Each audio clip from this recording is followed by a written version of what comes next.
Hello and welcome to बाइक्यूल्स। This is Cheshta and I hope you all are doing well. आज के lecture में बात करेंगे क्लास 12 की एनसीईआरटी के एक जबरदस्त से चैप्टर के बारे में जिसका नाम है ह्यूमन हेल्थ एंड डिसीज। इस चैप्टर को विद इन 40 टू 45 मिनट्स हम NCERT line to line cover करते हुए चलेंगे और साथ में 2015 से लेकर 2026 तक जितने भी नीट में क्वेश्चन पूछे गए हैं उनको हम कवर करेंगे। लास्ट लेक्चर्स अगर आपने नहीं देखे हैं तो आप देख सकते हो। काफी सारे कमेंट्स ये भी आ रहे हैं कि मैंने सीपैम के कंटेंट को कॉपी किया है, बट मैं इंस्टाग्राम का लिंक लगा रही हूँ, आप देखना। मैंने कुछ दिन पहले ही वहां पर सीपैम को एक्सपोज किया कि उन्होंने मेरे कंटेंट को कॉपी किया और मुझे कोई क्रेडिट भी नहीं दिया, क्योंकि ये नोट्स लिटरली मैं 2026 के अटेम्प्ट के लिए जनवरी में अपने बाइक्यूल्स के ऐप पे और इंस्टाग्राम पे अपलोड कर चुकी हूँ। और तब 2-3 लेक्चर्स मैंने यूट्यूब पे भी डाले थे। मैं यूट्यूब पे इतनी एक्टिव नहीं हूँ, मैं इंस्टाग्राम पर ज्यादा एक्टिव हूँ। तो देखो, इट इज हर जिन्होंने मुझे कॉपी किया और क्रेडिट नहीं दिया। मैंने कहीं से भी उनको कॉपी नहीं किया, इसके प्रूफ आप इंस्टाग्राम पे देख सकते हो। तो चलो बिना देरी किए अपना चैप्टर की शुरुआत करते हैं। चैप्टर है हमारा ह्यूमन हेल्थ और डिसीज और इसको हमने कवर करना है 40 से 50 मिनट्स के अंडर। अब देखो, खुद सोचो, फर्स्ट लाइन लिखी हुई है, health for a long time was considered as a state of body and mind where there was balance of certain human.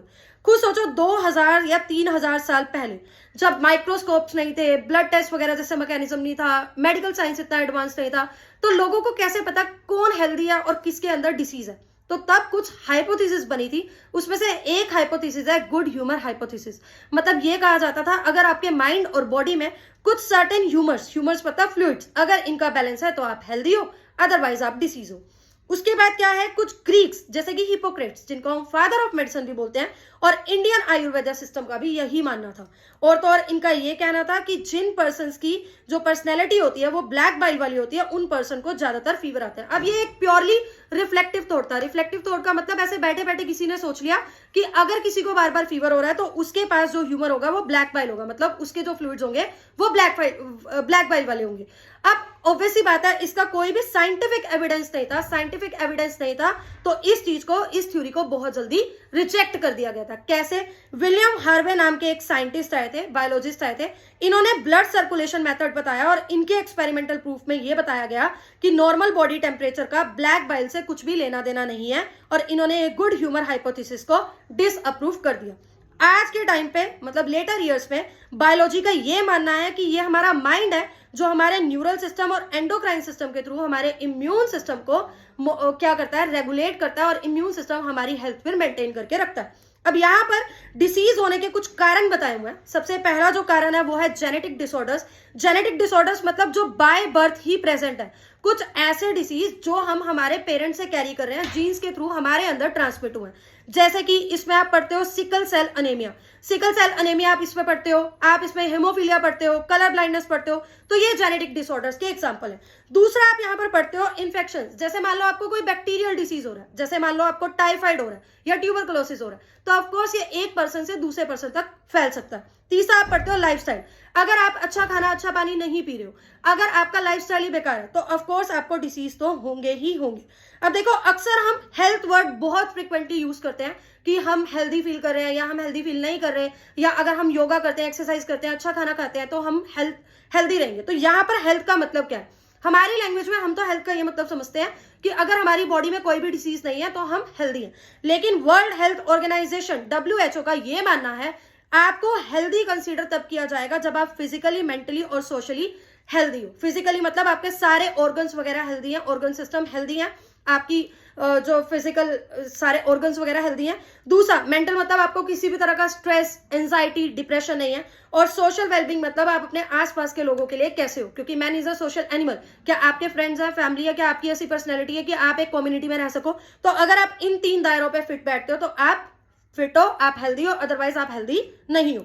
दूसरी बात क्या है, जब कोई भी पर्सन हेल्दी होगा तो उसका फायदा क्या है? वो अपना काम ज्यादा एफिशिएंटली करेगा, प्रोडक्टिविटी बढ़ेगी तो इकोनॉमिक प्रोस्पेरिटी बढ़ेगी। जब एक कंट्री में लोग हेल्दी होते हैं, वो ज्यादा काम करते हैं, उस कंट्री की ग्रोथ होती है, टैक्सेस भरते हैं, तो इकोनॉमिक प्रोस्पेरिटी भी वहां पर आती है। और तो और हेल्दी रहने का ये फायदा कि इससे हमारा लाइफ स्पेन बढ़ता है, यानी कि लॉन्गिविटी बढ़ती है, और इन्फेंट और मेटर्नल मोर्टेलिटी रेट रिड्यूस होते हैं, यानी कि घटते हैं। इन्फेंट मोर्टेलिटी रेट का क्या मतलब है? पैदा होते टाइम या डिलीवरी के टाइम पे या पैदा होते ही जो बच्चे मर जाते हैं उसको हम बोलते हैं इन्फेंट मोर्टेलिटी। और मेटर्नल मोर्टेलिटी रेट मतलब उसके टाइम पे, मतलब प्रेगनेंसी, डिलीवरी के टाइम पे जिन मदर्स की डेथ हो रही है उसको हम मेटर्नल मोर्टेलिटी में काउंट करते हैं। फिर कुछ तरीके हैं अच्छी हेल्थ के लिए क्या है, एक तो बैलेंस डाइट, मतलब आपकी डाइट के 5 कंपोनेंट होते हैं, carbohydrate, fat, protein, vitamin, mineral. अगर आपकी डाइट में ये सब है तो आप बैलेंस डाइट फॉलो कर रहे हो, और बैलेंस डाइट अगर आप लोगे तो आप हेल्दी रहोगे। दूसरा क्या है, आप पर्सनल हाइजीन कितनी मेंटेन कर रहे हो, आप रेगुलर एक्सरसाइज कितनी कर रहे हो, इन सारी चीजों से गुड हेल्थ प्रमोट होती है। फिर क्या है, योगा तो देखो बहुत टाइम से, पुराने टाइम से प्रैक्टिस होती जा रही है, और योगा से हम फिजिकली और मेंटली हेल्दी रहते हैं। फिर कुछ डिसीज वगैरह, इनकी आपको अवेयरनेस होनी चाहिए, इनसे बचने के लिए वैक्सीनेशन वगैरह लेनी चाहिए, डिस्पोजल होना चाहिए प्रॉपर वेस्ट मटेरियल का। उसके बाद वेक्टर्स को कंट्रोल करो। वेक्टर्स मतलब ऐसे ऑर्गेनिज्म जो डिसीज ट्रांसमिट करें, जैसे मलेरिया के केस में आप आगे पढ़ोगे फीमेल एनोफिलीज मस्कीटो क्या है, वेक्टर है। फिलेरियोसिस के केस में पढ़ोगे क्यूलेक्स मस्कीटो क्या है, वेक्टर है। अब इन वेक्टर्स को अगर आप कंट्रोल कर लेते हो, इनके ब्रीडिंग ग्राउंड्स पे इनको कंट्रोल कर लेते हो, ज्यादा मस्कीटो वगैरह पैदा नहीं होने देते, तो डिसीज ऑलरेडी कंट्रोल में रहेंगे। ठीक है, मतलब डिसीज ज्यादा फैलेंगे नहीं। फिर साफ पानी, साफ खाना, ये तो जरूरी है ही है। अब देखो डिसीज क्या है, अगर हमारी बॉडी का कोई ऑर्गन या ऑर्गन सिस्टम अफेक्ट हो रहा है तो मतलब हमें कोई डिसीज है। ये डिसीज 2 तरह के हो सकते हैं, एक तो इन्फेक्शियस और नॉन इन्फेक्शियस। इन्फेक्शियस मतलब जो एक पर्सन से दूसरे पर्सन पे फैल रहा है, जैसे कि कॉमन कोल्ड, टाइफाइड।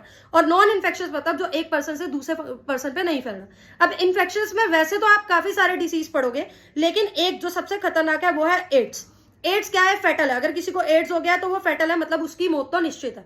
कुछ टाइम तक टाली जा सकती है, लेकिन पूरा क्योर एड्स का नहीं है, और एड्स एक इन्फेक्शियस डिसीज है। नॉन इन्फेक्शियस में आप काफी सारे डिसीज पढ़ते हो, लेकिन कैंसर सबसे ज्यादा क्या है, इन्फेक्शियस है, मतलब सबसे ज्यादा क्या है, खतरनाक है। तो नॉन इन्फेक्शियस में कैंसर दैट कोज कर सकता है। अब कुछ डिसीज आपने पढ़ने हैं। पहली बात तो आपने क्या पढ़ा अब तक, आपने ये पढ़ा कि कुछ माइक्रोब्स होते हैं, जैसे कि बैक्टीरिया हो गया, फंजाई हो गया, प्रोटोजोन्स हो गए, इनकी वजह से हमें डिसीज फैलते हैं। तो ये जो डिसीज कॉजिंग माइक्रोब होते हैं, जिसपे बैक्टीरिया, फंजाई, वायरस और प्रोटोजोन आ जाते हैं, इनको हम पैथोजेंस बोलते हैं। ज्यादातर जो पैरासाइट्स होते हैं वो भी पैथोजन होते हैं, वो हमारी बॉडी में रहकर हमें ही अफेक्ट करते हैं। अब किसी भी पैरासाइट को अगर हमारी बॉडी में रहना है, किसी भी पैथोजन को हमारी बॉडी में रहना है, तो उसको हमारी बॉडी के मैकेनिज्म्स को भी अडेप्ट करना पड़ेगा। जैसे मान लो गट के थ्रू कोई पैथोजन हमारी बॉडी में एंटर कर रहा है, तो अब उसको हमारी स्टमक के लो पीएच एसिडिक एनवायरमेंट में डाइजेस्टिव एंजाइम में सर्वाइव करना आना चाहिए। तो ऐसे ऐसे धीरे धीरे ये पैरासाइट जो होते हैं, पैथोजन जो होते हैं, वो कुछ मैकेनिज्म इवॉल्व करते हैं जिसके थ्रू वो हमारी बॉडी के अंदर सर्वाइव कर सके। अब एक एक करके हमने कुछ डिसीज पढ़ने हैं। जैसे सबसे पहला जो डिसीज हम पढ़ेंगे यहाँ पर वो है हमारे पास टाइफाइड। हर एक डिसीज का आपने पॉजिटिव एजेंट पढ़ना है, कैसे कोज हो रहा है, मोड ऑफ ट्रांसमिशन क्या है, सिम्टम क्या है, और कोई डायग्नोस्टिक टेस्ट है, तो ये सारी चीजें आपने पढ़नी है। सबसे पहले हम टाइफाइड पढ़ रहे हैं, तो कोई आपसे टाइफाइड का पॉजिटिव एजेंट पूछे तो आप कहना कि टाइफाइड बैक्टीरिया की वजह से होता है, और जिस बैक्टीरिया की वजह से टाइफाइड होता है उसको हम बोलते हैं सैल्मोनेला टाइफाइड। तो सैल्मोनेला टाइफाइड की वजह से हमें क्या हो रहा है, सैल्मोनेला टाइफाइड बैक्टीरिया की वजह से हमें क्या हो रहा है, टाइफाइड हो रहा है। ये पैथोजन एंटर तो करता है स्मॉल इंटेस्टाइन से, यानी कंटामिनेटेड फूड और वाटर के थ्रू, पर धीरे धीरे हमारे ब्लड और लिम्फ के थ्रू ये बॉडी के अदर ऑर्गन्स तक भी चला जाता है। जिसको भी टाइफाइड होगा उसको एक सस्टेन्ड बार बार फीवर चढ़ता रहेगा, उसके बाद बॉडी में वीकनेस होगी, स्टमक पेन होगी, कॉन्स्टिपेशन यानी inability to pass the stools, headache, loss of appetite, भूख ना लगना, ये सारी चीजें होंगी। लंबे समय तक अगर कोई टाइफाइड का ट्रीटमेंट नहीं ले रहा है तो इंटेस्टाइनल परफोरेशन हो जाएगी, यानी इंटेस्टाइन में होल्स हो जाएंगे, जो कि फेटल भी हो सकता है। टाइफाइड फीवर को आप कंफर्म कर सकते हो विडाल टेस्ट से, ये याद रखना है, ये सारे PYQ हैं। एक क्लासिकल केस आप पढ़ते हो मैरी मेलन का। मैरी मेलन एक कुक थी, लोगों के घर में खाना बनाती थी, ये टाइफाइड की कैरियर थी, इसीलिए इसको टाइफाइड मैरी भी बोलते हैं। दूसरा आप जो बैक्टीरियल डिसीज पढ़ते हो वो आप पढ़ते हो निमोनिया। निमोनिया में बच्चे अक्सर गलती कर देते हैं, इसको वायरस में टिक कर आते हैं, पर निमोनिया एक बैक्टीरिया से होने वाला डिसऑर्डर है।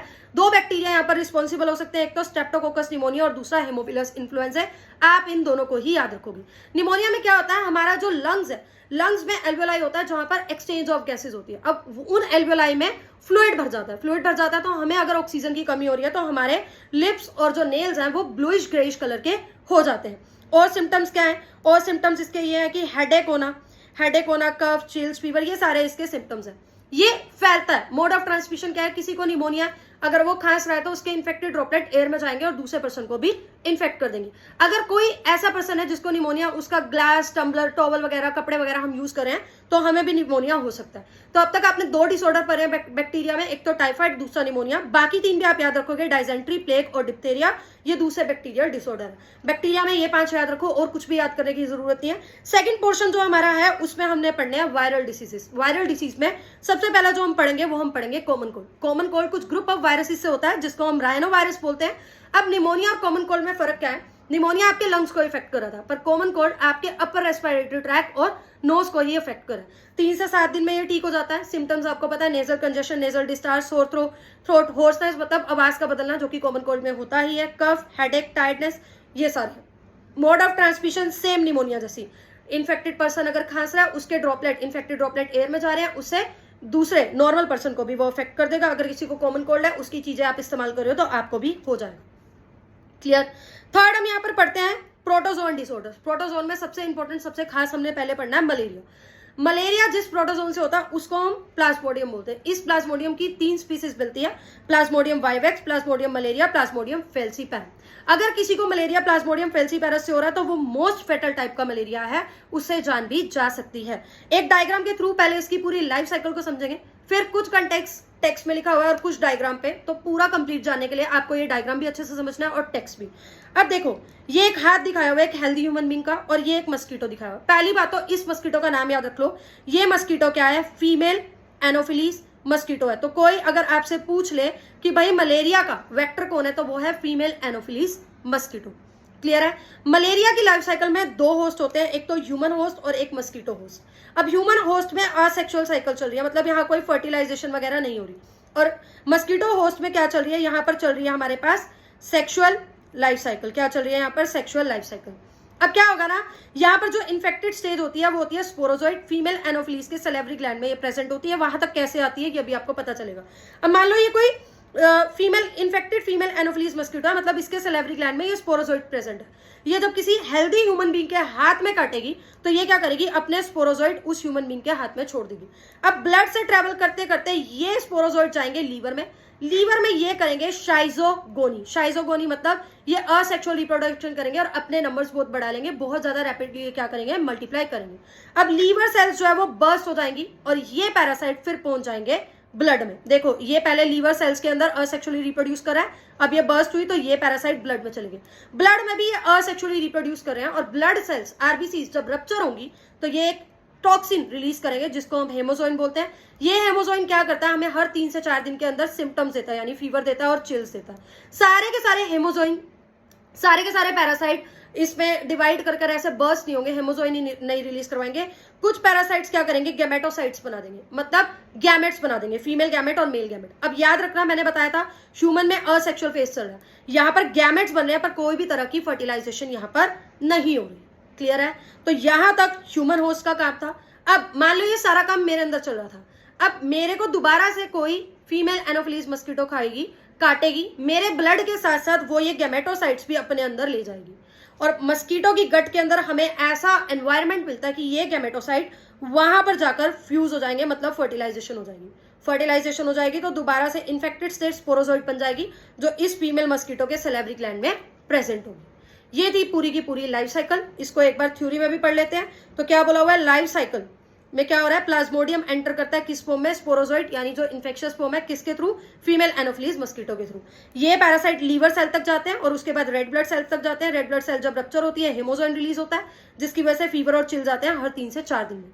फिर क्या बोला हुआ है कि जब ये फीमेल मस्कीटो जब दूसरी कोई फीमेल एनोफिलीज मस्कीटो किसी इन्फेक्टेड पर्सन को काटेगी तो ये पैरासाइट मस्कीटो की बॉडी में चले गए, और फर्दर डेवलपमेंट यानी जो गैमेटोसाइट इस फीमेल मस्कीटो ने लिए थे वो फर्टिलाइज का होंगे इस फीमेल एनोफिलीज के गट में, स्पोरोजोइड बन जाएंगे और वो सैलिवरी ग्लैंड में स्टोर रहेंगे। मलेरियल पैरासाइट को अपनी लाइफ साइकिल कंप्लीट करने के लिए 2 होस्ट चाहिए, एक ह्यूमन एक मस्कीटो। फीमेल एनोफिलीज यहाँ पर वेक्टर है, यानी उससे ये डिसीज क्या होता है, ट्रांसमिट होता है। और 2-3 डिसऑर्डर है वो पढ़ लेते हैं, फिर करेंगे क्वेश्चन। अगला जो हमारा प्रोटोजोन डिसऑर्डर है वो है अमीबियासिस, जिसको हम अमीबिक डायसेंट्री भी बोलते हैं। इसका जो पॉजिटिव एजेंट है वो है एंटअमीबा हिस्टोलिटिका। ठीक है, ये हमारे लार्ज इंटेस्टाइन में रहता है। सिम्टम्स क्या होंगे, जिसको भी अमीबिक डायसेंट्री होगा, constipation, abdominal pain, cramps, stool जो पास होगी उसमें म्यूकस और ब्लड क्लॉट्स होगा। यहाँ पर जो वेक्टर है, मतलब जो मैकेनिकल कैरियर है, वो है हाउस फ्लाई।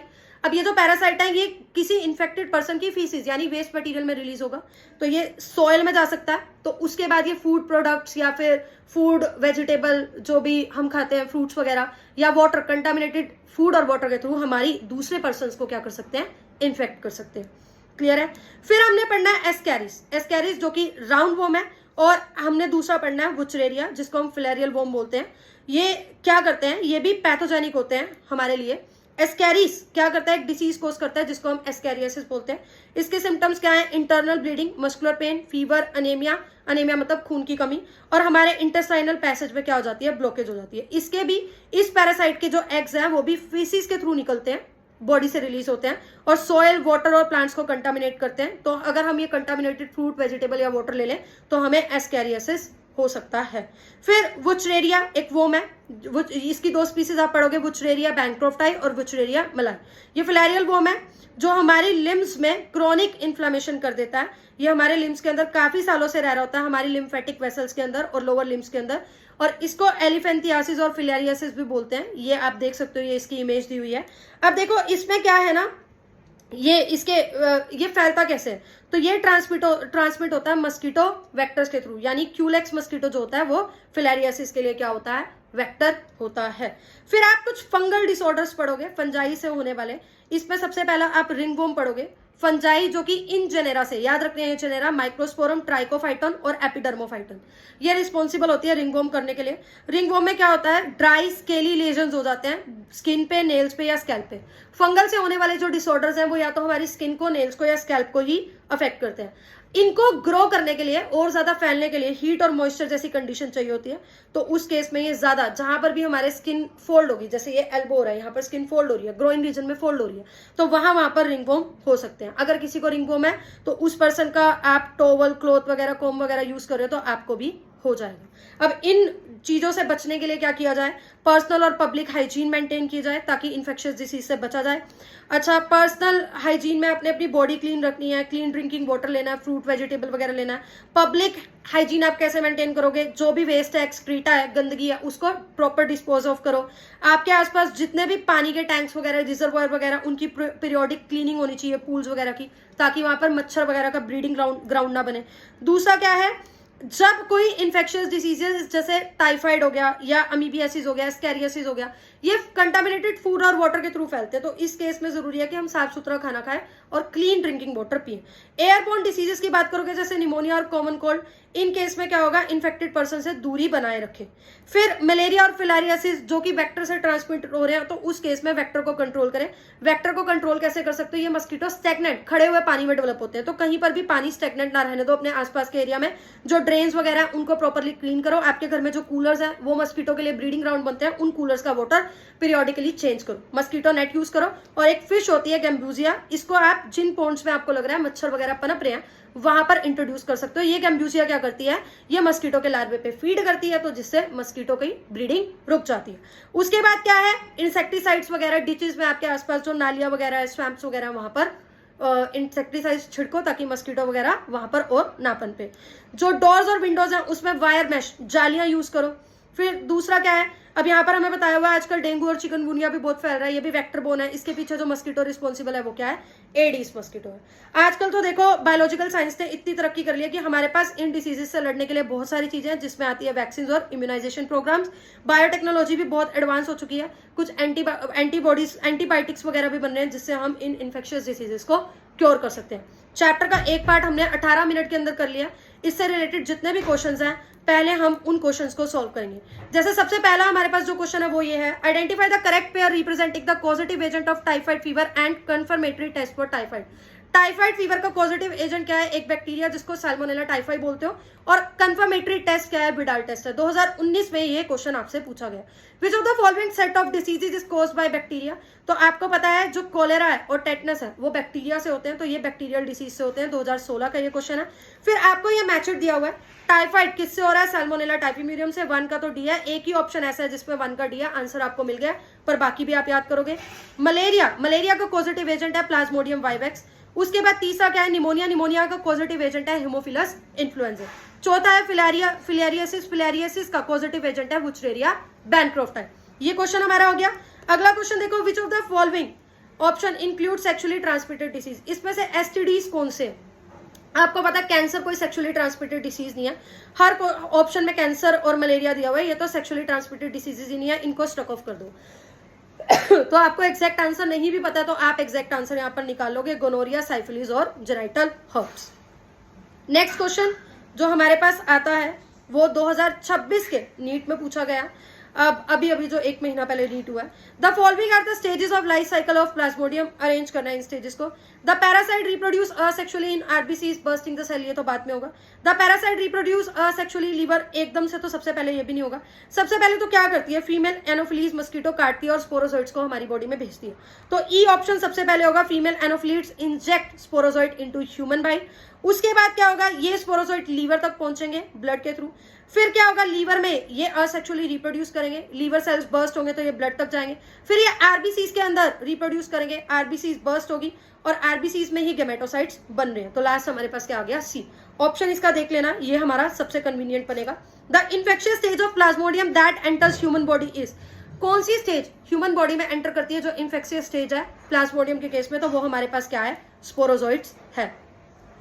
अगला हमने क्या पढ़ना है, अगला देखो हमने क्या पढ़ना है, अगला क्वेश्चन है, in which disease does mosquito transmitted pathogen cause chronic inflammation of lymphatic vessels. Lymphatic vessels की क्रोनिक इन्फ्लेमेशन कहाँ होती है, एलिफेंथियासिस यानी फिलारियासिस में। 2018 का ये क्वेश्चन है। फिर रिंग वॉर्म हमारे लिए पूछा हुआ है। रिंग वॉर्म तो फंजाई के कुछ जेनेरा से हो रहा है, जैसे Trichophyton is one such genera. A का 2 आ गया हमारे पास, यहाँ से ए का 2 है, बाकी आप एलिमिनेट कर सकते हो। तो इस पे और इस पे कोई आंसर होना चाहिए। फिर आता है हमारे पास फिलारियासिस। फिलारियासिस विचरेरिया बैनक्रॉफ्ट या विचरेरिया मेलाई से हो रहा था, तो बी का हमारे पास 3 आ चुका है, इन दोनों ही ऑप्शन में बी का 3 है। फिर आता है मलेरिया। मलेरिया एक प्लाज्मोडियम से हो रहा है, प्लाज्मोडियम वाइवेक्स से, तो सी का हमारे पास 4 आ गया, आंसर हमें मिल चुका है। लास्ट आता है निमोनिया। निमोनिया हेमोफिलियस इन्फ्लुएंजा से हो रहा है। अगला हमारा जो क्वेश्चन है वो कौन सा है, अगले क्वेश्चन में देखो, which of the following is not sexually transmitted disease. AIDS एक सेक्सुअली ट्रांसमिटेड डिसीज है, साइफिलिस भी है, ट्राइकोमोनियासिस भी है, ये रिप्रोडक्टिव हेल्थ वाले चैप्टर में आप पढ़ोगे। एंसेफेलाइटिस नहीं है, तो एंसेफेलाइटिस इसका आंसर होगा। फिर आ गया सेम ही क्वेश्चन, बार बार पूछा गया, 2024 में भी देखो ये क्वेश्चन पूछा हुआ है, 2-3 बार हम पहले भी कर चुके हैं। टाइफाइड तो एक बैक्टीरिया से हो रहा है, तो ए का तो 4 हो गया, ए का 4 एक में, यहाँ आपको नहीं भी कुछ आता तो ये तो आप कर ही लोगे। फिर दूसरा क्या है, लिशमीनियासिस, बी का हमारे पास क्या है, 3 है, ये एक प्रोटोजोन से होता है। उसके बाद सी का रिंगबोन का 1 है, फंजाई फंगस से होता है, पढ़ चुके हैं हम। डी फिलेरियासिस किससे हो रहा है, एक नीमाटोड से हो रहा है, क्लियर है, ये हम पढ़ चुके हैं। आगे हम चलते हैं। फिर देखो ऐसा सेम ही एक क्वेश्चन दिया हुआ है 2020 में, ये पहले 2024 में भी आया है, बहुत बार ये क्वेश्चन आए हुए हैं, रिपीट हुए हुए हैं, इसको आप देख सकते हो। टाइफाइड सैल्मोनेला से हो रहा है, दूसरा निमोनिया हेमोफिलिया से हो रहा है, फिलारियासिस बुचरेरिया से हो रहा है, और मलेरिया का इससे हो रहा है प्लाज्मोडियम से। नेक्स्ट हमारा जो सीरीज में क्वेश्चन है, ऐसा ही क्वेश्चन दिया हुआ है। फिलारियासिस हमें पता है बुचरेरिया बैनक्रॉफ्टाई से हो रहा है, उसके बाद अमीबियासिस एंटमीबा हिस्टोलाइटिका से होगा, निमोनिया हेमोफिलस इन्फ्लुएंजा से होगा, और रिंगवॉर्म ट्राइकोफाइटोन से हो रहा है। अगला क्वेश्चन है, which of the following viruses is not transmitted through semen of infected male. तो HIV तो सेक्सुअली ट्रांसमिटेड डिसीज है, तो इन्फेक्टेड मेल के सीमन से ये फैल सकता है। दूसरा हमारे पास क्या है, इबोला वायरस भी याद रख लेना, हालांकि एनसीईआरटी में नहीं दिया हुआ, पर यही फायदा है PYQ का कि आपको चीजें याद करनी है। हेपेटाइटिस बी भी सेक्सुअली ट्रांसमिटेड डिसऑर्डर में आता है। चिकनगुनिया वायरस यहाँ पर हमारा आंसर हो जाएगा। क्लियर है ये बात। अगली चीज पढ़ते हैं। अगली चीज क्या है, इम्यूनिटी। इम्यूनिटी क्या होती है, इम्यूनिटी मतलब जो हमारी बॉडी का डिफेंस मैकेनिज्म है, जो हमें अलग अलग डिसीज से बचा है। डेली बेसिस पे आपने देखा होगा आप कितने सारे डिसीज वगैरह का, कितने सारे पैरासाइट्स वगैरह का सामना करते हो, नंबर ऑफ इन्फेक्शियस एजेंट का आप डेली बेसिस पे सामना करते हो। पर क्या सारे इन्फेक्शियस एजेंट से आपको डिसीज होता है, नहीं ना। कुछ ही फॉरेन एजेंट ऐसे हैं जो हमारी बॉडी में डिसीज करते हैं, लेकिन हमारी बॉडी के पास इनसे बचने के लिए मैकेनिज्म है, और इस मैकेनिज्म को हम इम्यूनिटी बोलते हैं। 2 तरह की इम्यूनिटी हमारे पास होती है, इनेट और एक्वायर्ड। इनेट का मतलब है जो बाय बर्थ है, मतलब सबके पास सेम है, कोई इसमें स्पेसिफिक नहीं है, किसी स्पेसिफिक प्रोटोजोन के अगेंस्ट नहीं है ये। और एक्वायर्ड मतलब जो लाइफ टाइम हमने एक्वायर किया। तो इनेट इम्यूनिटी जो नॉन स्पेसिफिक टाइप की है, बाय बर्थ से हमारे पास प्रेजेंट है। 4 तरह के इनेट इम्यूनिटी में बैरियर्स आप पढ़ते हो। पहला तो है फिजिकल बैरियर, सबसे बड़ा बैरियर तो हमारा स्किन ही है, जो किसी माइक्रो ऑर्गेनिज्म को हमारे अंदर एंटर नहीं होने दे रहा। फिर हमारे जो मेजर ट्रैक है, जैसे कि GI ट्रैक हो गया, रेस्पिरेटरी ट्रैक हो गया, यूरिनोजेनिटल ट्रैक हो गया, वहां पर म्यूकस प्रेजेंट होता है। म्यूकस भी क्या करता है, इन माइक्रोब को ट्रैप कर लेता है। दूसरा आप जो पढ़ते हो वो आप पढ़ते हो फिजियोलॉजिकल बैरियर। फिजियोलॉजिकल बैरियर मतलब जैसे हमारी स्टमक में जो एसिड है, HCl है, वो जर्म्स वगैरह को किल करता है। माउथ में जो सलाइवा है, टीयर्स जो आईज में है, ये सारे माइक्रोबियल ग्रोथ को प्रिवेंट करते हैं। फिर आता है सेलुलर बैरियर। हमारे पास कुछ सेल्स होते हैं जिनको व्हाइट ब्लड सेल्स या ल्यूकोसाइट्स बोलते हैं। इसमें आप PMNL पॉलीमॉर्फोन्यूक्लियर ल्यूकोसाइट्स भी पढ़ते हो, और मोनोसाइट्स भी पढ़ते हो, नेचुरल किलर लिम्फोसाइट्स भी पढ़ते हो, और मैक्रोफेजेस भी पढ़ते हो, जो कि कोई भी फॉरेन पैथोजन बॉडी के अंदर आ रहा है तो इनकी फैगोसाइटोसिस करते हैं और इनको डिस्ट्रॉय करते हैं। लास्ट आप पढ़ते हो साइटोकाइन बैरियर। मान लो कोई इन्फेक्टेड सेल है, वो कुछ ऐसी चीजें, ऐसे प्रोटीन को सीक्रेट करेगा जिससे और सेल्स को सिग्नल मिलेगा कि इस इन्फेक्शन से बचो। इन सिग्नल्स को, इन प्रोटीन को हम इंटरफेरेंस बोलते हैं। तो मरने से पहले ये infected cell, virus infected cell दूसरे सेल्स को, बचे हुए सेल्स को ये सिग्नल देते हैं। फिर हमारे पास आता है एक्वायर्ड इम्यूनिटी। एक्वायर्ड इम्यूनिटी मतलब जो हमने लाइफ टाइम एक्वायर की, तो ये पैथोजन स्पेसिफिक होती है। देखो, फर्स्ट टाइम जब तुम्हारी बॉडी में कोई भी पैथोजन आएगा ना, उसको तुम बोलते हो प्राइमरी रिस्पॉन्स। ये लो इंटेंसिटी का होता है, मतलब कोई पैथोजन आया, इसके खिलाफ बॉडी एंटीबॉडीज तो बनाएगी, पर वो जो एंटीबॉडीज है वो बहुत लो इंटेंसिटी की बनेगी। फीवर वगैरह हमें फिर भी अच्छा खासा आएगा। लेकिन क्या होता है ना, एक बार कोई पैथोजन ने हमें अटैक कर दिया, अब बॉडी इसकी मेमोरी बनाकर रखेगी, इसके अगेंस्ट पहले से ही एंटीबॉडीज बनाकर रखेगी। तो इन फ्यूचर कभी ये दोबारा से हमें आता है, तो दोबारा से ये पैथोजन हमें इन्फेक्ट करता है, तो उसको हम सेकेंडरी या एमनेस्टिक रिस्पॉन्स बोलते हैं, जो कि हाईली इंटेंसिफाइड होता है। हमें पता भी नहीं चलता कि पैथोजन हमारी बॉडी में आया है, बॉडी अपने आप ही उस पैथोजन का काम खत्म कर देती है। फिर देखो क्या है, जो ये प्राइमरी और सेकेंडरी इम्यून रिस्पॉन्सेज है, ये कुछ स्पेशल टाइप ऑफ सेल्स की वजह से होते हैं, जिनको हम बी लिम्फोसाइट और टी लिम्फोसाइट बोलते हैं। बी लिम्फोसाइट कुछ प्रोटीन प्रोड्यूस करती है हमारे ब्लड में, जो इन पैथोजन से फाइट करते हैं। इन प्रोटीन को हम एंटीबॉडीज बोलते हैं। टी लिम्फोसाइट खुद से इन प्रोटीन को, एंटीबॉडीज को प्रोड्यूस नहीं करती, पर बी लिम्फोसाइट्स की हेल्प करती है। एक एंटीबॉडी के स्ट्रक्चर को आप देखोगे तो वहां आपको 2 चेन दिखेंगी, 2 आपको हैवी चेन दिखेंगी और 2 लाइट, यानी टोटल 4 चेन दिखेगी। तो इसका फॉर्मूला हम H2L2 बोलते हैं, 2 हैवी 2 लाइट। उसके बाद देखो क्या है, ये जो चेन्स है ये आपस में डाइसल्फाइड लिंकेज से जुड़ी हुई है, और ये जो रीजन्स आपको दिख रहे हैं सबसे ऊपर, इनको हम एंटीजन बाइंडिंग साइट्स बोलते हैं। तो ये आपने डायग्राम भी अच्छे से करना है, ये आ जाता है जैसे 2025 में ये लेबलिंग आई हुई है डायग्राम के साथ। उसके बाद देखो, हमारी बॉडी में डिफरेंट टाइप की एंटीबॉडीज प्रोड्यूस होती है, जैसे IgA एंटीबॉडी कौन सी है, जो क्लोस्ट्रम, जो इनिशियल फ्यू डेज का मिल्क होता है उस पे प्रेजेंट होती है। दूसरा क्या है, IgM जो मैक्सिमम अमाउंट पे हमारी बॉडी में प्रोड्यूस होती है। IgE जो एलर्जिक रिस्पॉन्स के टाइम में प्रोड्यूस होती है। IgG, ये सारी कुछ क्या है, एंटीबॉडीज के एग्जाम्पल है।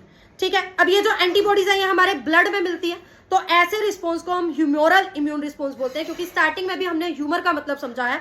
ह्यूमर का मतलब क्या होता है, fluid.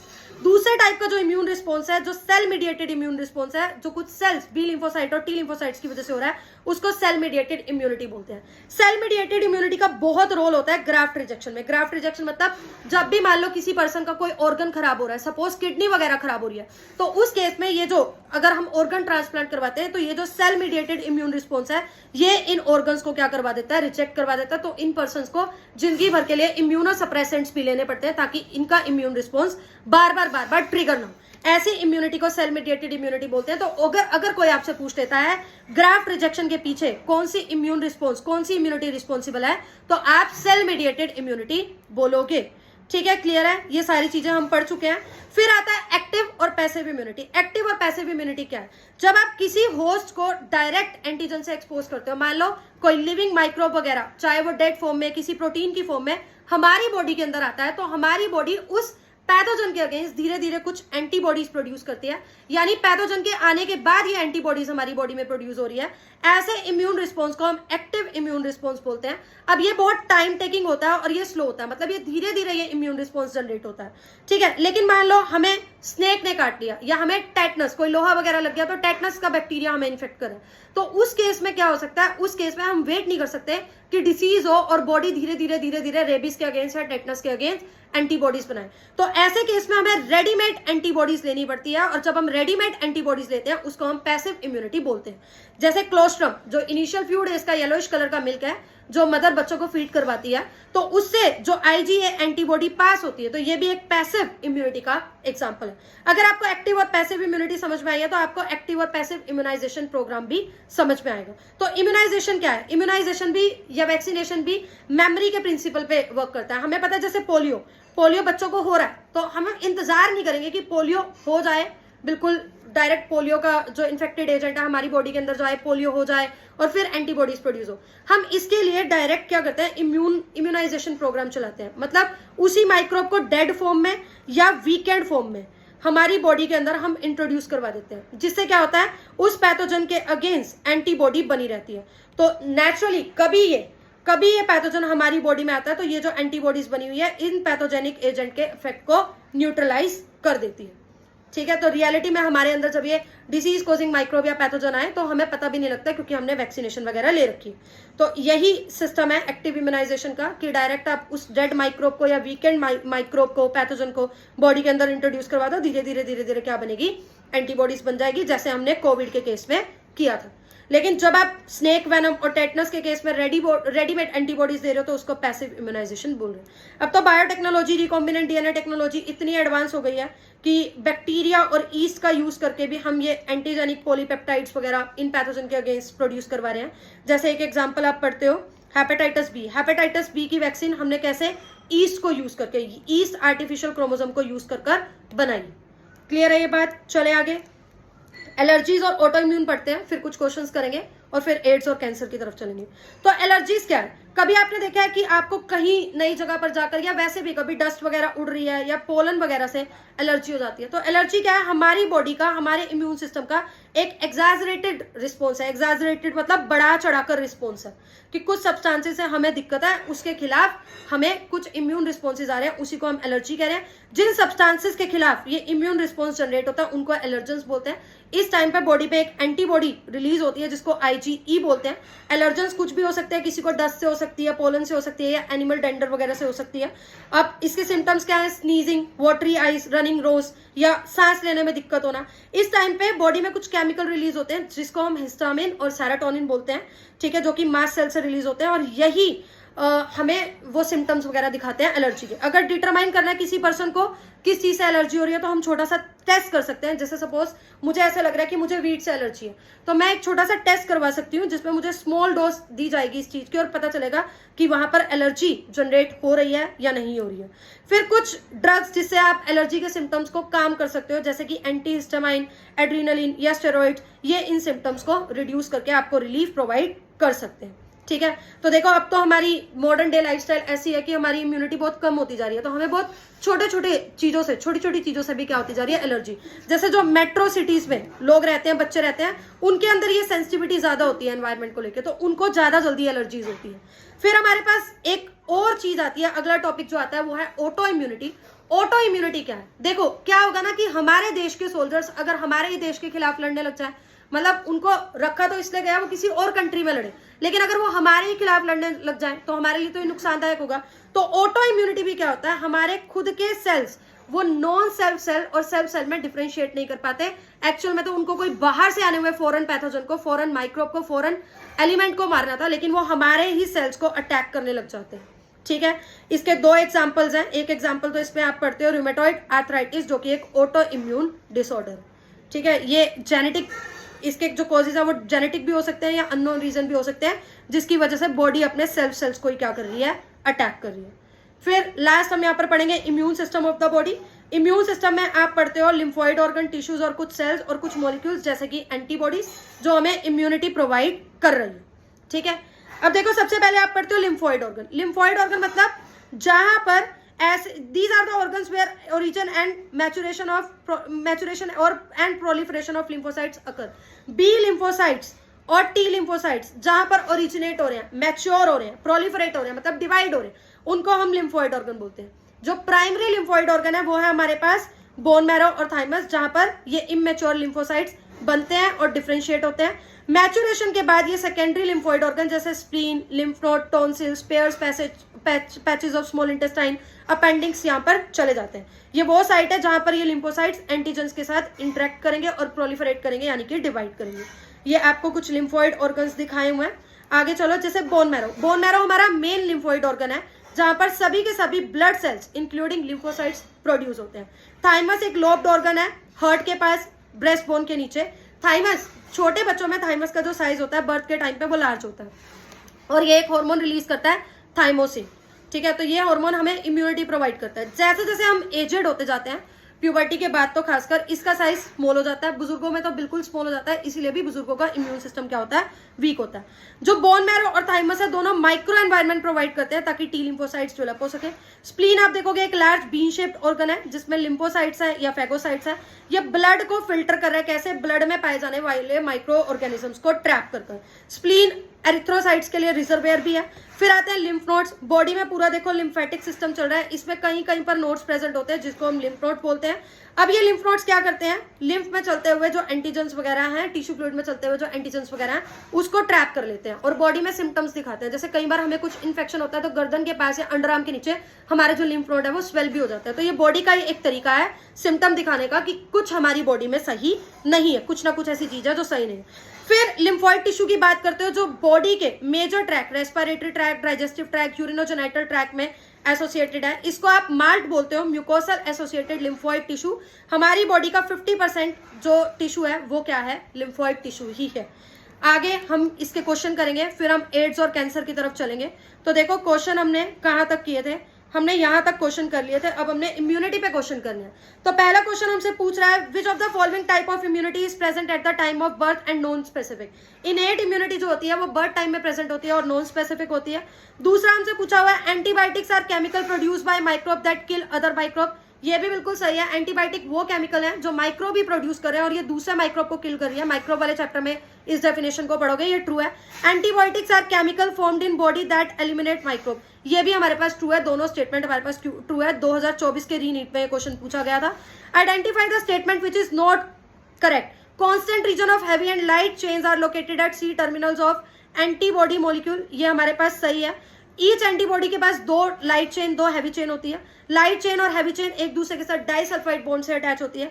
Antigen binding site is located at C terminal of antibody molecule. वो कह रहा है antigen binding site C terminal पर लोकेटेड होती है, नहीं, ये तो एन टर्मिनल पर लोकेटेड होती है, सी टर्मिनल पर लोकेटेड ये नहीं होती। अगला क्वेश्चन है 2022 के नीट में पूछा गया है, जो प्राइमरी रिस्पॉन्स प्रोड्यूस होता है जब कोई भी पैथोजन बॉडी के अंदर एंटर करता है, ये तो हमारे पास ट्रू है। एमेनेस्टिक यानी सेकेंडरी रिस्पॉन्स तब होता है जब इसी पैथोजन का सबसीक्वेंट एनकाउंटर होता है हमारी बॉडी पे, तो ये भी ट्रू है। Anamnestic response is due to memory of first encounter, true है।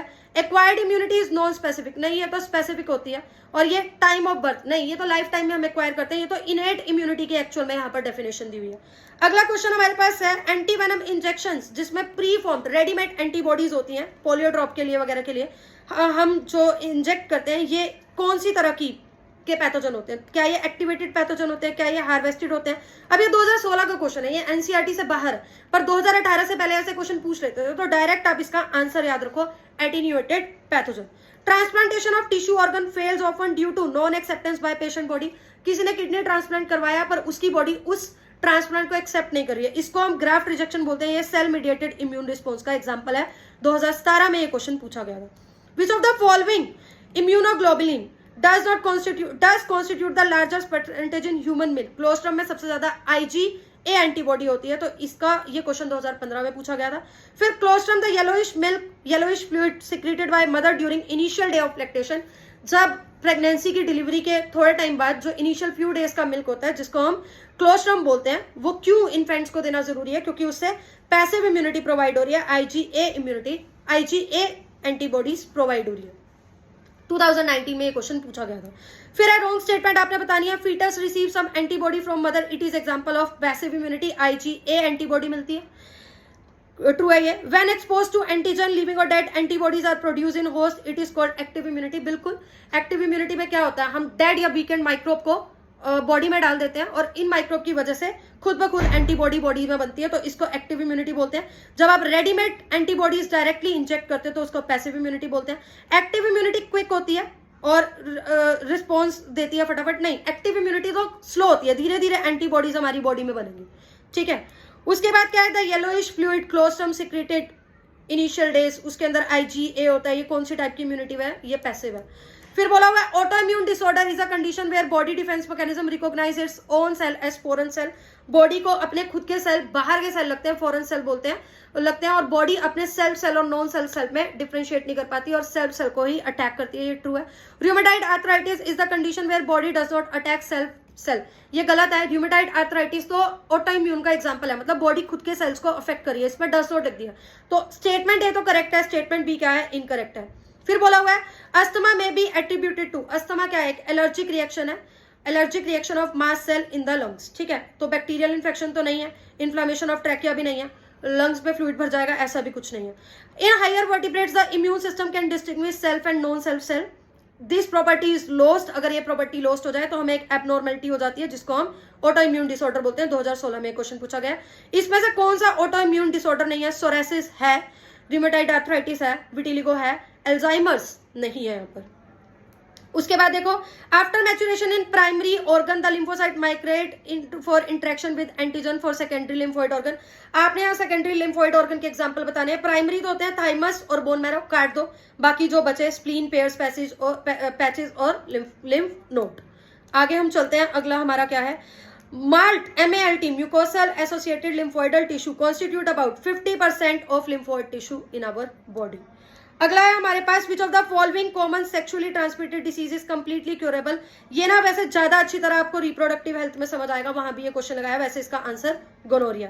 उसके बाद जो अगला क्वेश्चन है हमारा वो तो एड्स को लेकर है। तो अब हमने जो पढ़ना है वो हमने पढ़ना है एड्स। 40 मिनट्स हो गया, हमारा हाफ चैप्टर से ज्यादा खत्म हो चुका है। अगला हमारा जो टॉपिक है वो है एड्स। पहले तो एड्स के बारे में आपको पता होना चाहिए, acquired immuno deficiency syndrome. Acquired मतलब ये लाइफ टाइम में एक्वायर हुआ है, यानी ये कॉन्जेनाइटल तो नहीं है, ये बाय बर्थ तो नहीं है। इम्यूनो यानी ये इम्यून सिस्टम को इफेक्ट करे। डेफिशिएंसी मतलब कोई ना कोई वीकनेस, कमी, कुछ ना कुछ होगा। सिंड्रोम मतलब कोई डिसीज नहीं है, ग्रुप ऑफ सिम्टम्स है, मतलब कोई स्पेसिफिक एक दो सिम्टम नहीं है, ग्रुप ऑफ सिम्टम्स होते हैं एड्स जैसे डिसीज में। क्लियर है? तो ये मैं बता चुकी हूँ यहाँ तक कि ये बाय बर्थ कॉन्जेनाइटल नहीं होता, ग्रुप ऑफ सिम्टम्स है। फर्स्ट रिपोर्टेड हुआ था 1981 में। लास्ट 25 ईयर्स में इसने 25 मिलियन से ज्यादा लोगों को मार दिया है। यूएसए में फर्स्ट टाइम ये रिपोर्टेड हुआ था। एड्स कोज करने वाला जो वायरस होता है वो होता है रिट्रोवायरस, मतलब उसका जेनेटिक मटेरियल आरएनए है। एचआईवी वायरस इसको बोलते हैं, human immuno deficiency virus. Group of virus rhinovirus से बिलोंग करता है, सॉरी रिट्रोवायरस से बिलोंग करता है, राइनोवायरस नहीं। रिट्रोवायरस मतलब आरएनए, इसका जेनेटिक मटेरियल है। नॉर्मली जब आप सेंट्रल डॉग्मा पढ़ते हो आप क्या पढ़ते हो? डीएनए से आरएनए बन रहा है, आरएनए से क्या बन रहा है? प्रोटीन। इसको आप बोलते हो ट्रांसक्रिप्शन, डीएनए से आरएनए बनने की प्रोसेस। पर एड्स वाले जो वायरसेस होते हैं उनके पास जेनेटिक मटेरियल आरएनए है, तो वो ये रिवर्स ट्रांसक्रिप्शन के मैकेनिज्म से पहले डीएनए प्रोड्यूस करते हैं, मतलब आरएनए से वो क्या करते हैं? डीएनए प्रोड्यूस करते हैं, फिर डीएनए से आरएनए और फिर प्रोटीन बनता है। तो इसीलिए इसका नाम रिट्रो का मतलब रिवर्स। ठीक है, क्लियर है? उसके बाद एनवेलप होता है एक, जिसके अंदर आरएनए जीनोम हमारे पास प्रेजेंट है। ट्रांसमिशन कैसे होगी? सेक्सुअल कांटेक्ट, अगर कोई इन्फेक्टेड पर्सन है उससे आपका सेक्सुअल कंटेंट है, मुबारक हो आपको भी एड्स हो जाएगा। अगर किसी ऐसे पर्सन से आपने ब्लड वगैरह ट्रांसफ्यूज करवा लिया, ले लिया, जिसको एड्स है, मुबारक हो आपको भी एड्स हो जाएगा। अगर आप ड्रग्स लेते हो और आपके दोस्त भी ड्रग्स लेते हैं, और जो लोग ड्रग्स लेते हैं वो पैसा ज्यादा खर्च नहीं करते हैं, वो एक दूसरे की सिरिंज से ही अपने आप को ड्रग्स इंजेक्ट करवा लेते हैं, भाई भाई टाइप्स। तो मुबारक हो, अगर उस पर्सन को एड्स है तो आपको भी हो जाएगा। या फिर मदर से चाइल्ड तक जा सकता है, क्योंकि प्लेसेंटा को ये क्रॉस कर सकता है। तो हाई रिस्क इंडिविजुअल कौन से हैं? जिनके मल्टीपल सेक्सुअल पार्टनर्स हैं, ठीक है, या जो ड्रग एडिक्ट्स हैं, जो इंट्रावेनसली ड्रग्स ले रहे हैं, या जो रिपीटेडली जिनको ब्लड ट्रांसफ्यूजन की जरूरत होती है और वो सेफ ब्लड बैंक से ब्लड ट्रांसफ्यूजन नहीं करवाते हैं, या ऐसे चिल्ड्रन जिनकी मदर को एचआईवी हो। क्लियर है? ये जानना जरूरी है कि एचआईवी एड्स सिर्फ टच करने से नहीं फैलता है, बॉडी फ्लूइड्स जैसे ब्लड, सलाइवा, सीमेन, इनके थ्रू ये फैलता है।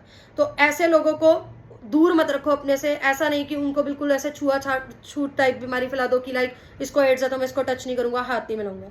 अब एक चीज आती है इंक्यूबेशन पीरियड। मान लो आज एचआईवी का वायरस किसी की बॉडी में एंटर हो गया, अब जरूरी नहीं है आज ही सिम्टम दिखने लगेंगे, कई बार 5-10 साल तक भी सिम्टम्स नहीं दिखते। तो जब ये वायरस बॉडी में एंटर हुआ है और जिस टाइम तक सिम्टम दिखेंगे उसके बीच का जो टाइम है जिसमें कोई सिम्टम्स नहीं दिख रहे हैं उसको हम इंक्यूबेशन पीरियड बोलते हैं। अब देखो ये रिट्रोवायरस है, इसका एनवेलप है, अंदर आरएनए है। ये नॉर्मल सेल को, मान लो ये मैक्रोफेज को इन्फेक्ट करे तो इसका एनवेलप बाहर रह जाएगा और अंदर चला जाएगा आरएनए। अब ये आरएनए रिवर्स ट्रांसक्रिप्शन की हेल्प से डीएनए बनाएगा। ये डीएनए इस सेल के डीएनए के साथ इनकॉर्पोरेट होगा, सेल की जेनेटिक मशीनरी को यूज कर आगे और नए वायरस पार्टिकल बनाएगा, आसपास के टी हेल्पर सेल्स को इन्फेक्ट करेगा। तब तक इन्फेक्ट करेगा जब तक काफी सारे टी हेल्पर सेल्स इन्फेक्ट ना हो जाए और बॉडी की इम्यूनिटी बिल्कुल घट ना जाए। ठीक है, इसको हम डिटेल में यहाँ पर पढ़ते हैं, ये एक बार हमने डायग्राम से भी पढ़ लिया। देखो, after getting into the body of the person the virus enter into macrophages, किसी की भी बॉडी में जाने के बाद ये मैक्रोफेजेस में जाएंगे। उसके बाद इनका जो आरएनए जीनोम है पहले वो रिवर्स ट्रांसक्रिप्शन से डीएनए बनाएगा। डीएनए बनाने के बाद वो इस होस्ट के डीएनए के साथ ही इनकॉर्पोरेट हो जाएगा, जुड़ जाएगा और इन्फेक्टेड सेल को कहेगा मेरे जैसे वायरस के पार्टिकल्स बनो। अब ये macrophages continue to produce virus और इसी तरह ये मैक्रोफेजेस एचआईवी फैक्ट्री की तरह काम करते हैं। फिर साथ ही साथ ये एचआईवी जो वायरसेस हैं, न्यू जो सेल्स बन रहे हैं, ये टी लिम्फोसाइट्स पे भी चले जाएंगे। अब टी लिम्फोसाइट्स भी क्या करेंगे, रिपीटेडली डिवाइड करेंगे और बॉडी में टी लिम्फोसाइट्स का नंबर जो है वो बहुत ज्यादा डिक्रीज हो जाएगा, तो इम्यूनिटी बिल्कुल आपकी खत्म हो जाएगी। तो अब अगर आपको कॉमन कोल्ड भी हो रहा है तो वो निमोनिया में कन्वर्ट हो रहा है, पेट खराब हो रहा है तो वो ठीक नहीं हो रहा है। तो ऐसे ग्रुप ऑफ सिम्टम्स आपको चलते रहेंगे लाइफ टाइम तक, जब तक आपकी लाइफ एड्स पूरी अच्छी तरह से ले नहीं लेता। उसके बाद हमने क्या चलना है, उसके बाद देखो गरीबी में आटा गीला होने वाली बात है। जिसको एड्स हो गया, जिसकी इम्यूनिटी वीक हो गई, तो उसको कुछ कॉमन बैक्टीरिया जैसे माइकोबैक्टीरिया, वायरसेस, फंजाई और पैरासाइट जैसे टॉक्सोप्लाज्मा भी अफेक्ट करेंगे। क्लियर है? डायग्नोस्टिक टेस्ट क्या है, एलाइजा, एंजाइम लिंक्ड इम्यूनोसॉर्बेंट एसे। ट्रीटमेंट क्या है, कोई प्रॉपर ट्रीटमेंट नहीं है। आप रिट्रोवायरल ड्रग से कुछ टाइम के लिए अपनी बॉडी को बचा सकते हो, कुछ साल अपनी जिंदगी के बचा सकते हो, बढ़ा सकते हो, लेकिन डेथ तो प्रिवेंट नहीं कर सकते। तो कोई क्योर नहीं है, तो बेटर है इसको प्रिवेंट किया जाए, क्योंकि prevention is better than cure. ठीक है। दूसरा क्या है, कैसे प्रिवेंट किया जाएगा। कुछ ऑर्गेनाइजेशन है जैसे नेशनल एड्स कंट्रोल ऑर्गेनाइजेशन और कुछ एनजीओस, ये लोगों को एजुकेट कर रहे हैं एड्स के बारे में कि जब ब्लड ट्रांसफ्यूज करवाओ सेफ बैंक से ही करवाओ। डिस्पोजेबल नीडल, जो वन टाइम यूज नीडल्स होती हैं, सिरिंजेस होती हैं, वही यूज करो। सेफ सेक्स प्रैक्टिसेस हो, मल्टीपल पार्टनर्स ना हो, रेगुलर चेकअप हो, फ्री डिस्ट्रीब्यूशन ऑफ कॉन्डम्स हो, ड्रग अब्यूज कंट्रोल किया जाए। ये सारे तरीके हैं। एचआईवी कोई ऐसी बीमारी नहीं है जिसको छुपाया जाए, क्योंकि ये और लोगों तक भी फैलेगी। तो अगर किसी को ऐसे डाउट्स वगैरह तो वो प्रॉपर एक डॉक्टर को दिखाए। Let's make this society a living place, worth living place.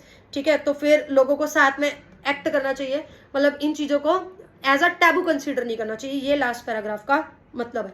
Cancer पढ़ते हैं, फिर एड्स और कैंसर के क्वेश्चन करेंगे और लास्ट में हम पढ़ेंगे ड्रग। कैंसर क्या है? Cancer one of the most dreaded human disease है और मेजर कॉज है डेथ का पूरे ग्लोब में। हर साल मिलियंस ऑफ इंडियन इससे सफर करते हैं। देखो, आपके नॉर्मल सेल्स को ना, नॉर्मल बॉडी के जो सेल्स हैं उनको तमीज है डिवाइड करने की। वो डिवाइड करते हैं, कुछ सेल्स डिवाइड करते हैं, कुछ सेल्स स्टेम सेल पूल में ही रिजर्व रहते हैं। ठीक है, और इनके पास एक प्रॉपर्टी होती है कॉन्टैक्ट इनिबिशन की, मतलब ये आसपास वाले सेल्स के साथ जब टकराते हैं तो इनको पता है आगे और डिवाइड नहीं करना। मतलब कहने का मतलब ये है कि ये लिमिटेड वे में डिवाइड करते हैं।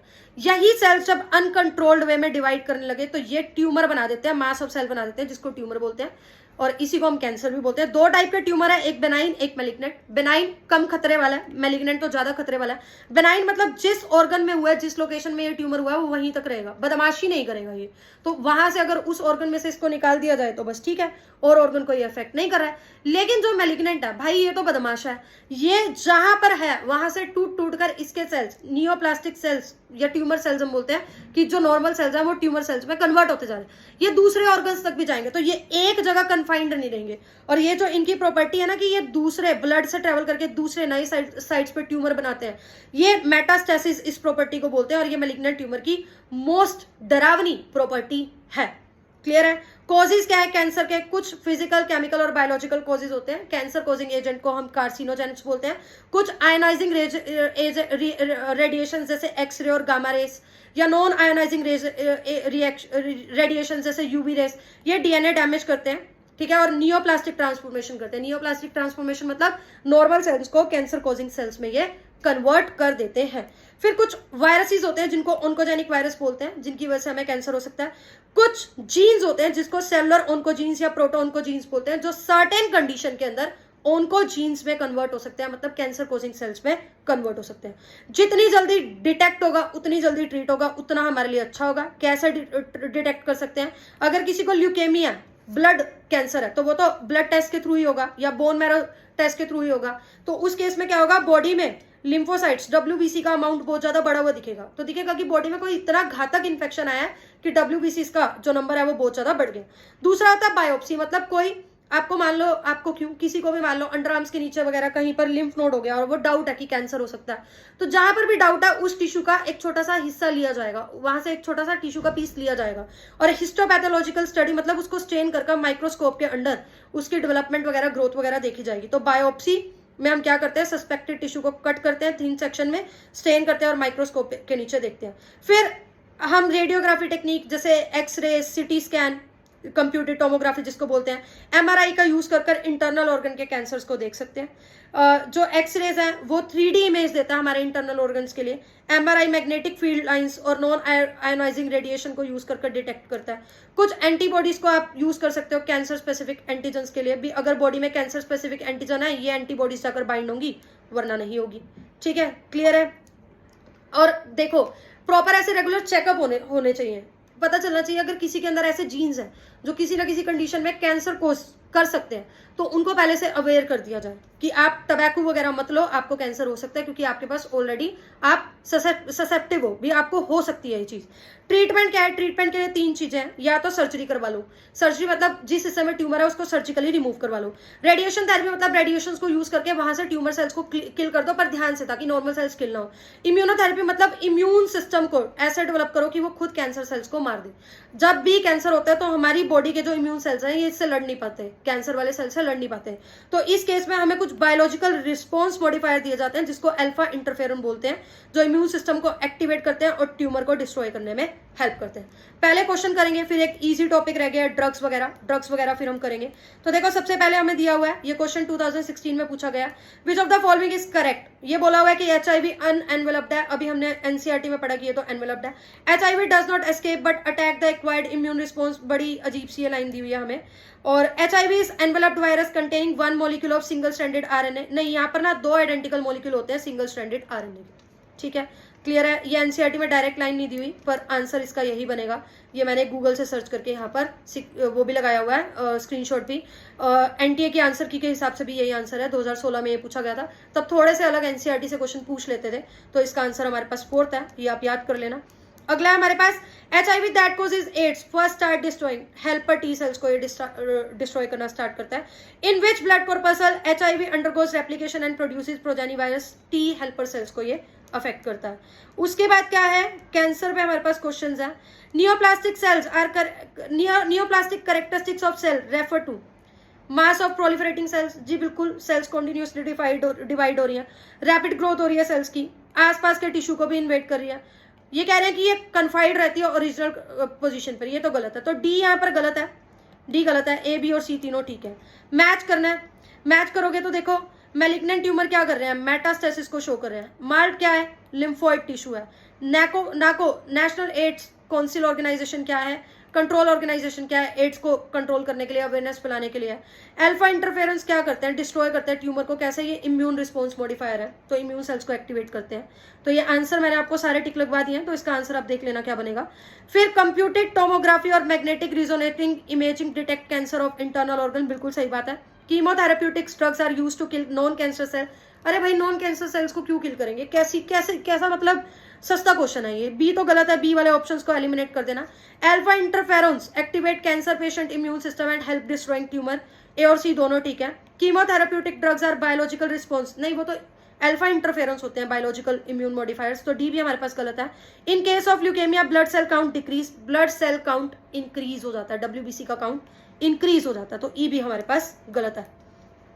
अगला क्वेश्चन देख लो भाई, बी लिम्फोसाइट्स क्या है, जो आर्मी ऑफ प्रोटीन एंटीबॉडीज को प्रोड्यूस कर रही है। इंटरफेरेंस आप इनेट इम्यूनिटी में पढ़ते हो, आसपास के जो वायरल सेल्स हैं वो रिलीज करते हैं नॉन वायरल सेल्स को, मतलब जो नॉर्मल सेल्स हैं उनको प्रोटेक्ट करने के लिए, उनको सिग्नल देने के लिए कि वायरस से बचो। फिर टी लिम्फोसाइट्स क्या है, T lymphocytes cell mediated immunity और ग्राफ्ट रिजेक्शन में काम करते हैं। क्लोस्ट्रम क्या है, क्लोस्ट्रम पैसिव इम्यूनिटी, ठीक है, मदर से बेबी तक IgA एंटीबॉडीज जा रही है।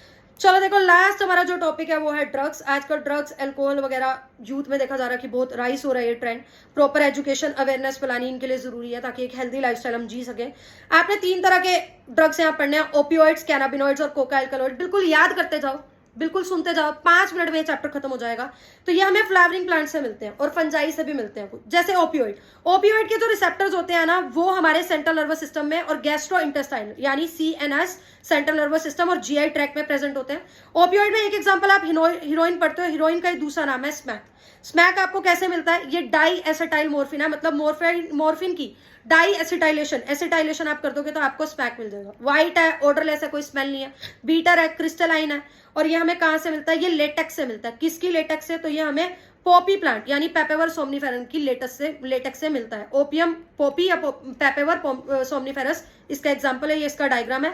ये मॉर्फिन का स्ट्रक्चर भी आपको याद करना है। दूसरा आप पढ़ते हो कैनाबिनॉइड, ये ऐसे केमिकल है, देखो जो आपने ऊपर पढ़े ओपियोइड्स, उसका सेंट्रल नर्वस सिस्टम पे रिसेप्टर थे और जीआई ट्रैक में। इनके जो रिसेप्टर्स प्रेजेंट है वो हमारे ब्रेन में प्रेजेंट है। नेचुरल कैनाबिनॉइड्स हमें इन्फ्लोरेसेंस से मतलब फ्लावर्स से मिलते हैं, किसके, कैनाबिस सटाइवा के, फ्लावर्स के टॉप्स, लीव्स, रेजिन, इन सब चीजों को आप यूज कर सकते हो जिससे हम मारिजुआना, अशीश, चरस, गांजा जैसे प्रोडक्ट्स को बनाते हैं। ये जनरली हम इनहेल करते हैं, मतलब सूंघ के नोज के थ्रू ले सकते हैं या ओरल डायरेक्ट खा भी सकते हैं। और कार्डियोवास्कुलर सिस्टम, हमारे ब्लड प्रेशर और ब्लड और हार्ट को ये अफेक्ट करता है। ये आपको कैनाबिस सटाइवा का प्लांट का स्ट्रक्चर दिया हुआ है और ये इसका केमिकल फॉर्मूला, केमिकल मॉलिक्यूल का स्ट्रक्चर दिया हुआ है। ये दोनों आपको याद करने हैं, ये आ जाते हैं। कोका एल्कलॉइड, जिसको कोकेन भी बोल रहे हो, ये हमें एरिथ्रोजाइलम कोका, जो कि साउथ अमेरिका का एक प्लांट है, वहां मिलता है। ये एक न्यूरोट्रांसमीटर जो बॉडी में हैप्पीनेस प्रोवाइड करता है ना, डोपामाइन, उसके साथ इंटरफेयर करता है। नॉर्मली आपकी बॉडी में डोपामाइन रिलीज हो रहा है जब मान लो आपकी कोई तारीफ कर रहा है, आप बहुत खुश हो, लेकिन साथ के साथ रीअब्सॉर्ब हो रहा है। इस केस में क्या होता है, ये डोपामाइन की ही न्यूरोट्रांसमीटर के साथ छेड़छाड़ करता है। मतलब डोपामाइन प्रोड्यूस तो हो गया पर वो ज्यादा अमाउंट में प्रोड्यूस हो रहा है और वो रीअब्सॉर्ब नहीं हो रहा है, तो ब्रेन में वो एक्यूमुलेट रह रहा है। तो आप बहुत ज्यादा ही जरूरत से ज्यादा खुश हो कि आप ऐसा लग रहा है कि क्या मिल गया मुझे, सब कुछ ही मुझे दुनिया का मिल गया। ठीक है, मतलब आपको एक sense of euphoria, extreme happiness की भाई क्या ही मिल गया दुनिया में। इंक्रीज एनर्जी और हेलुसिनेशन, आपको ऐसा लग रहा है कमरे में कोई खड़ा है पर कोई नहीं खड़ा। हेलुसिनेशन मतलब ऐसी चीजें दिखना जो दिख नहीं रही है, कि भाई मुझे तो डायरेक्ट साक्षात भगवान ही दिख गए, हे प्रभु टाइप्स। तो ये चीजें हेलुसिनेशंस इसको हम बोलते हैं। और भी कुछ प्लांट्स है जिसकी हेल्यूसिनेशंस जो प्रोड्यूस करते हैं, जैसे कि एट्रोपा बेलाडोना या दतूरा। ठीक है, इनको कैनाबिनॉइड्स को स्पोर्ट पर्सन भी यूज करते हैं डोपिंग के लिए, ताकि उनकी परफॉर्मेंस जो है वो इंक्रीज हो। फिर ड्रग्स लाइक बार्बिचुरेट्स, एम्फेटामाइंस, ये सारी चीजें, ये जो ड्रग्स हैं ये मेडिसिन के लिए यूज की जाती हैं मेंटल इलनेस वाले पेशेंट्स को, जिनको इंसोम्निया है, नींद नहीं आ रही पूरी पूरी रात, डिप्रेशन है। मॉर्फिन को as a sedative, pain killer की तरह भी दिया जाता है सर्जरी के टाइम पे। और उसके बाद क्या है, कुछ बहुत सारे सीड्स, फ्रूट्स वगैरह हैं जिनको हम मेडिसिन की तरह या रिलीजियस सेरेमनी की तरह यूज करते हैं, लेकिन वो भी ड्रग्स वगैरह की तरह यूज हो सकते हैं, जैसे कि भांग वगैरह जो हम लेते हैं। ठीक है, तो वो भी हमारे फिजिकल, फिजियोलॉजिकल और साइकोलॉजिकल फंक्शंस को अफेक्ट करती है। ठीक है, क्लियर है। चले, टबैको देखो 400 सालों से यूज हो रहा है, हम इसको स्मोक की फॉर्म में लेते हैं, इसको चबाते हैं, स्नफ सूंघते हैं। ठीक है, तो ये इसमें निकोटीन होता है। निकोटीन एक एल्कलॉइड है। निकोटीन हमारे एड्रीनल ग्लैंड को स्टिमुलेट करता है, जिससे एड्रीनलिन और नॉर एड्रीनलिन रिलीज होता है ब्लड सर्कुलेशन में, जिससे हमारा ब्लड प्रेशर भी बढ़ता है और हार्ट बीट भी बढ़ती है, हार्ट रेट भी बढ़ता है और हमें अच्छा लगता है। ठीक है, उसके बाद स्मोकिंग, जिसकी वजह से लंग कैंसर वगैरह बढ़ते जा रहे हैं, या फिर emphysema, bronchitis, coronary heart disease, gastric ulcer, ये सारी प्रॉब्लम्स होती जा रही हैं इन चीजों की वजह से। तो स्मोकिंग जब हम करते हैं, हमारी बॉडी में कार्बन मोनोऑक्साइड का कंटेंट बढ़ जाता है। तो जो हेमोग्लोबिन ने ऑक्सीजन के साथ बाइंड होना था, कार्बन मोनोऑक्साइड के साथ उसकी बाइंड करने की एफिशिएंसी क्या होती है, ज्यादा होती है। तो हमारी बॉडी में ऑक्सीजन की डेफिशिएंसी हो जाती है। उसके बाद ये छोटे छोटे से टॉपिक हैं जो आपने पढ़ना है, इसको ऊपर ऊपर से मैं पढ़ा देती हूँ क्योंकि ये बहुत इजी है। एडोलसेंस वो पीरियड है जिस टाइम पर हमारे एटीट्यूड, हमारा बिलीफ सिस्टम, ये सारी चीजें बदलती हैं। 12 से 18 ईयर्स का जो एज पीरियड होता है उसको हम एडोलसेंस बोलते हैं। इस टाइम पे हमारी बॉडी में भी चेंज आते हैं, बिहेवियर में भी चेंज आते हैं, मेंटल साइकोलॉजिकल डेवलपमेंट हमारी होती है। अब इस टाइम पे हम बहुत इंटरेस्टेड होते हैं, एक्साइटेड होते हैं नई चीजें ट्राई करने के लिए, और इसी एक्साइटमेंट में हम क्या करते हैं, ड्रग या एल्कोहल ले लेते हैं। फर्स्ट टाइम तो हम एक्सपेरिमेंट करने के लिए लेते हैं, पर धीरे धीरे हमारी इसकी आदत हो जाती है। कोई भी हमें प्रॉब्लम वगैरह, स्ट्रेस वगैरह, तो उससे बचने के लिए हम ये लेते रहते हैं, और धीरे धीरे हमें कब इसकी आदत पता चल जाती है पता नहीं चलता। कई बार हम मूवीज, इंटरनेट और न्यूज़पेपर वगैरह से भी होकर, इंस्पायर होकर इन चीजों को लेते हैं। ठीक है, उसके बाद क्या है, एडिक्शन और डिपेंडेंस। देखो अब होता क्या है ना, बार बार इन ड्रग्स को आप लोगे तो इससे आपको एडिक्शन हो जाएगी, अल्कोहल और ड्रग्स की, आपके ब्रेन को आदत हो जाएगी। और अब अगर आप ये नहीं लोगे तो आपको ऐसा लगेगा दिक्कत हो रही है। ठीक है, तो और धीरे धीरे ना आपकी बॉडी इतनी सैचुरेट हो जाती है कि जिस अमाउंट पे आप ले रहे हो, अब वो रिसेप्टर से जाकर बाइंड ही नहीं हो रहा, अब आपकी बॉडी ज्यादा इसको मांग रही है, तभी आपको असर होना दिखाई देगा। तो धीरे धीरे आपकी डोजेज जो है वो फिर बढ़ती रहती है। तो इसको विड्रॉल सिम्टम्स, अगर कोई एकदम से छोड़ना चाहे, जिसको बहुत ज्यादा डिपेंडेंस हो गई है अल्कोहल पे या ड्रग्स पे, तो वो जब एकदम से छोड़ने की कोशिश करता है ना, तो उसको बहुत अनप्लीजेंट विड्रॉल सिम्टम्स आते हैं, जैसे एंजाइटी होना, बॉडी में शेकीनेस होना, नोजिया, स्वेटिंग। ठीक है, तो फिर इन सारे विड्रॉल सिम्टम्स से बचने के लिए आपको ये देखना पड़ता है कि आप किसी की मेडिकल सुपरविजन के अंदर ही अल्कोहल या ड्रग छोड़ने की कोशिश करो। इफेक्ट क्या है? इफेक्ट तो है ही, जो ड्रग और अल्कोहल के केस में पड़ गया अब उसका बिहेवियर बेकार हो जाएगा, वेंडलिज्म मतलब पब्लिक और प्राइवेट प्रॉपर्टी को तोड़ता रहेगा, वायलेंस क्रिएट करेगा, कोमा में भी जा सकते हैं ज्यादा लेने से, डेथ भी हो सकती है, रेस्पिरेटरी फेलियर भी हो सकता है, हार्ट फेलियर भी हो सकता है, सेरिब्रल हेमरेज भी हो सकता है, बहुत सारी चीजें हो सकती हैं ओवरडोज की वजह से।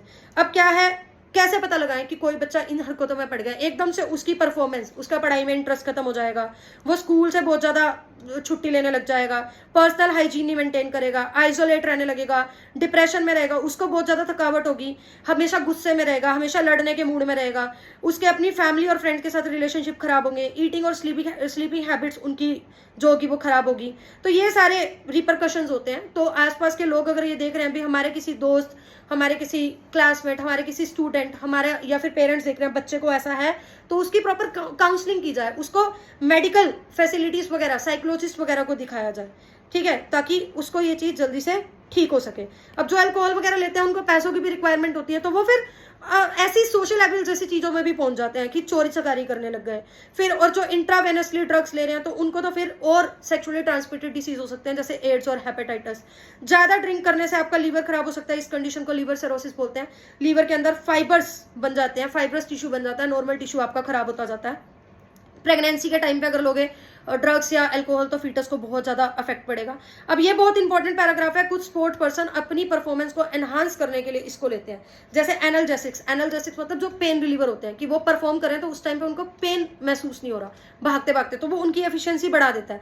एनाबोलिक स्टेरॉइड्स मतलब जो मसल्स वगैरह को बढ़ा देगा उनकी, ठीक है। तो इन सारी डायूरेटिक्स मतलब जिसकी वजह से उनको यूरिन बार बार आएगा, क्योंकि इसको डोपिंग बोलते हैं और स्पोर्ट्समैन का इस चीज का टेस्ट होता है। तो किसी ने एनाल्जेसिक्स या स्टेरॉइड्स वगैरह ले रखे होंगे तो उसके ब्लड में दिखेगा, लेकिन अगर वो साथ में डायूरेटिक ले रहे हैं तो फटाफट से यूरिन से ये सारी चीजें एक्सक्रीट आउट हो जाएंगी, तो किसी को पता भी नहीं लगेगा, उनकी परफॉर्मेंस जो है वो इंक्रीज भी होगी। लेकिन अगर कोई लड़कियां जो स्पोर्ट्स वगैरह खेल रही हैं और वो एनाबोलिक स्टेरॉइड्स ले रही हैं तो उनका क्या होगा, उनका ना मस्कुलाइन फीचर, मेल जैसे फीचर ज्यादा आने लगेंगे, एग्रेसिवनेस बढ़ जाएगी, mood swings, depression, menstrual cycle abnormal हो जाएगी, फेस वगैरह बॉडी वगैरह पे क्या आएंगे, हेयर आने लग जाएंगे, क्लाइटोरिस क्या होगा, एनलार्ज हो जाएगा, वॉइस डीपन हो जाएगी। मेल्स में इस चीज का क्या इफेक्ट है, एक्ने हो जाएगा, गुस्सा आता रहेगा, मूड स्विंग्स तो आई, किडनी लीवर में डिसफंक्शनल हो जाएगा, ब्रेस्ट एनलार्जमेंट मेल्स में देखी जाएगी, प्रोस्टेट ग्लैंड एनलार्ज हो जाएगा, प्रीमैच्योर बोल्डनेस यानी गंजापन आ जाएगा, ठीक है। तो इसीलिए ये चीजें नहीं लेनी चाहिए। एडोलसेंस में मेल और फीमेल बहुत ज्यादा ये चीजें लेने लगे तो फेशियल और बॉडी एक्ने तो होंगे ही होंगे, और जो ग्रोथ सेंटर्स है ना बॉडी के वो अफेक्ट होंगे, तो जिससे ग्रोथ जो है वो स्टंटेड होगी, रुकी हुई होगी। तो प्रिवेंशन और कंट्रोल कैसे करें, पेरेंट, टीचर और हमारे दोस्त इन चीजों में हेल्प कर सकते हैं। अवॉइड अनड्यू प्रेशर, बच्चों पे प्रेशर मत डालो, जितनी उनकी मेंटल एबिलिटी है उतना उनको काम करने दो, जिस फील्ड में उनका इंटरेस्ट है उनको काम करने दो। अगर आप उन पे प्रेशर ज्यादा डाल रहे हो तो वो इन चक्रों में पड़ जाएंगे। दूसरा क्या है, एजुकेशनल एंड काउंसलिंग। अगर आपको पता चला कोई बच्चा इन हरकतों पे है तो उनकी एजुकेशन की जाए, काउंसलिंग की जाए, पेरेंट्स और पीयर से हेल्प ली जाए। पेरेंट्स को अगर दिख रहा है बच्चे के बिहेवियर में चेंज है, पीयर्स को, आसपास के जो साथ वाले बच्चे हैं उनको दिख रहा है तो पेरेंट्स को इन्फॉर्म करें, टीचर्स को इन्फॉर्म करें, गाइडेंस वगैरह लें। डेंजर साइन देखो ना कि बच्चा स्कूल से एब्सेंट है, बच्चे का बिहेवियर चेंज हो गया है, तो फिर उसको फिर रेमेडियल स्टेप्स वगैरह, ट्रीटमेंट वगैरह प्रोवाइड किया जाए। मेडिकल और प्रोफेशनल हेल्प तो लेनी ही चाहिए, साइकाइट्रिस्ट वगैरह की, ठीक है। तो ये अपना चैप्टर हो चुका है, इसको अच्छे से आप पढ़ लेना। लास्ट के हमने जो क्वेश्चंस थे वो हमने करने हैं। हमने कौन से क्वेश्चन नहीं किए हैं, मुझे तो याद ही नहीं आ रहा हमने कौन से क्वेश्चन नहीं किए हैं। ये तो हमने एड्स वाले तो हमने कर लिया, हमने ड्रग वाले क्वेश्चंस नहीं किए हैं जहां तक मुझे पता है। हाँ, तो देखो, which part of poppy plant is used to obtain smack. Smack को आप पॉपी प्लांट की, पेपरवर सोमनीफेरस की लेटेक्स से लेते हो।